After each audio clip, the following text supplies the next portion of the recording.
Hello दोस्तों, welcome to my channel GK study centre में आपका स्वागत है। मैं हूं प्रभात सोनी, मैं आपका स्वागत करता हूं। आज हम चालू कर रहे हैं लुसेंट का सामान्य ज्ञान, और इसे वन लाइनर नहीं समझ के पूरे लाइन बाई लाइन समझिए, यानी कि पूरा लाइन बाई लाइन हम लोग पढ़ के अच्छा से समाप्त करेंगे। आज से हम चालू कर रहे हैं ऑन यूट्यूब लुसेंट, और इसे अच्छे से ध्यान में रखकर आप लोग देखिए और पढ़िए, और जितने कॉम्पिटिटिव एग्ज़ाम हैं उसके लिए ये बहुत महत्वपूर्ण है, बहुत यूजफुल है। चलिए हम बात करते हैं आज हम लुसेंट के बारे में। ये ऐसा बुक है जो अक्सर एग्ज़ाम में और अक्सर बच्चों के पास ये बुक आप देखते होइएगा, जो अक्सर बच्चे रखते हैं लेकिन अच्छे से पढ़ नहीं पाते हैं। इसलिए हम सेशन चालू कर रहे हैं ताकि बच्चे अच्छे से पढ़ सकें और अपने लक्ष्य को प्राप्त कर सके, और जितने एग्ज़ाम है उन एग्ज़ाम में बैठकर उस एग्ज़ाम को क्वालिफाई कर सकें। तो चलिए चालू करते हैं आज का लुसेंट। ये है समान लुसेंट का है ना जो सामान्य ज्ञान, इसमें हम पहले हिस्ट्री चालू करेंगे। चलिए तो आज हम विषय सूची आपको दिखा देते हैं। पहले हम आपको बता दें विषय सूची के बारे में। चलिए, ये रहा विषय सूची, और ये रहा आज हम चालू करेंगे इतिहास के बारे में। चलिए, इतिहास पहला मेरा रहेगा। आज हम सेशन कवर करेंगे प्राचीन भारत और प्राचीन इतिहास के स्रोत, इतना आज हम कवर करेंगे। ठीक है, चलिए ये मेरा आज का सेशन रहेगा, इतना आज हम कवर करेंगे। ये इतना ही, प्राचीन भारत और प्राचीन भारतीय इतिहास के स्रोत, इतना हम आज कवर करेंगे। चलिए हम आगे चलते हैं और बढ़ते हैं अपने लक्ष्य की तरफ। चलिए क्वेश्चन पे हम लोग ध्यान देते हैं। चलिए आगे बढ़ते हैं। चलिए आइए ये बढ़ा जाए। ये सब जितने हैं ये सारे आपके चैप्टर हैं, ये सब चैप्टर आपको पढ़ना है। चलिए अब चैप्टर पे हम चलते हैं, जो मेरा मेन है उस चैप्टर पे। ये रहा मेरा फर्स्ट चैप्टर मेरा इतिहास। ये रहा इतिहास, और आज का मेरा सेशन रहेगा भारत का इतिहास। चलिए स्टार्ट करते हैं। उत्तर में हिमालय से लेकर दक्षिण में समुद्र तक फैला यह उपमहाद्वीप भारतवर्ष के नाम से ज्ञात है, जिसे महाकाव्य तथा पुराणों में भारतवर्ष अर्थात भारत का देश तथा यहाँ के निवासियों को भारतीय अर्थात भारत की संतान कहा गया है।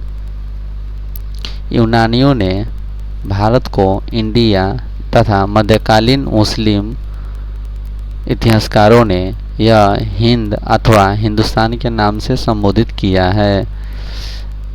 भारतीय इतिहास को अध्ययन की सुविधा के लिए 3 भागों में बांटा गया है। पहला मेरा है प्राचीन इतिहास यानी प्राचीन भारत, दूसरा है मध्यकालीन भारत, और तीसरा है आधुनिक भारत। आज हम कवर करेंगे। पहले स्टार्ट करेंगे हम लोग प्राचीन भारत पहला फर्स्ट है, और इसको हम कवर करते हैं। चलिए स्टार्ट करते हैं। प्राचीन भारतीय इतिहास के स्रोत, ये हम लोग आज कवर करेंगे। चलिए ये मेरा चैप्टर है जो आज हम लोग कवर करेंगे। प्राचीन भारतीय इतिहास के विषय में जानकारी मुख्यतः 4 स्रोतों में प्राप्त होती है। 4 स्रोतों में प्राप्त होती है। चलिए चार स्रोतों में प्राप्त होती है। पहला धर्म ग्रंथ, दूसरा ऐतिहासिक ग्रंथ, और तीसरा विदेशियों का विवरण, और चौथा पुरातत्व संबंधित साक्ष्य। धर्म ग्रंथ एवं ऐतिहासिक ग्रंथों से मिलने वाली महत्वपूर्ण जानकारी।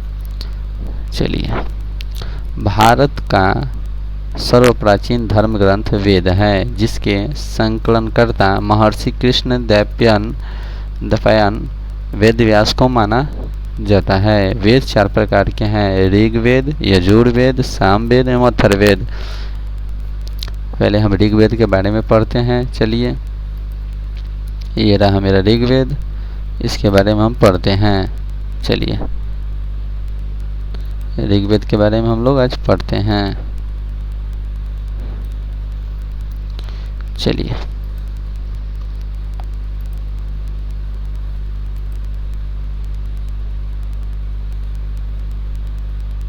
ऋग्वेद के बारे में हम लोग आज पढ़ेंगे। चलिए पढ़ते हैं। ये रहा मेरा ऋग्वेद।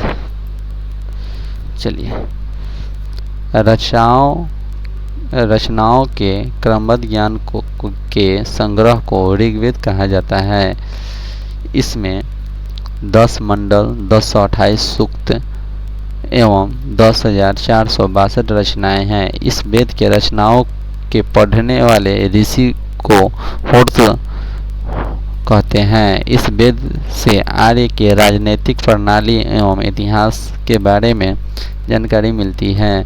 विश्वामित्र द्वारा रचित ऋग्वेद के 3 मंडल में सूर्य देवता सावित्री को समर्पित प्रसिद्ध गायत्री मंत्र है। इसके 9वें मंडल में देवता सोम का उल्लेख है। इसके 8वें मंडल की हस्तलिपि रचनाओं को खिल कहा जाता है। चतुष्वर्णक समाज की कल्पना का आदि स्रोत ऋग्वेद के 10वें मंडल में वर्णित पुरुष सूक्त हैं, जिसके अनुसार 4 वर्ण ब्राह्मण, क्षत्रिय, वैश्य तथा शूद्र आदि पुरुष ब्रह्मा के क्रमशः मुख, भुजाओं, जंघाओं और चरणों से उत्पन्न हुए हैं या हुए।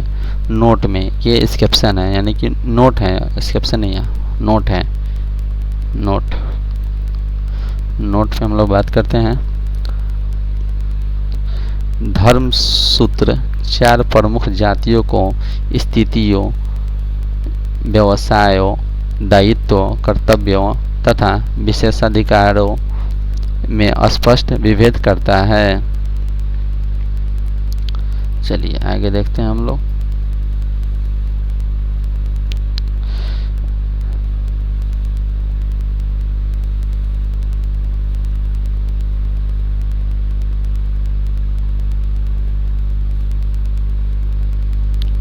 चलिए आगे देखते हैं। आगे हम लोग देखते हैं। चलिए, वामना अवतार के 3 पंगों के आख्यान का प्राचीनतम स्रोत ऋग्वेद है। ऋग्वेद में इंद्र के लिए 250 तथा अग्नि के लिए 200 रचनाओं की रचना की गई है। नोट, यह नोट है। प्राचीन इतिहास के साधन के रूप में वैदिक साहित्य में ऋग्वेद के बाद शतपथ ब्राह्मण का स्थान है। अब पढ़ते हैं। ऋग्वेद मेरा समाप्त हो गया। अब हम लोग पढ़ेंगे यजुर्वेद।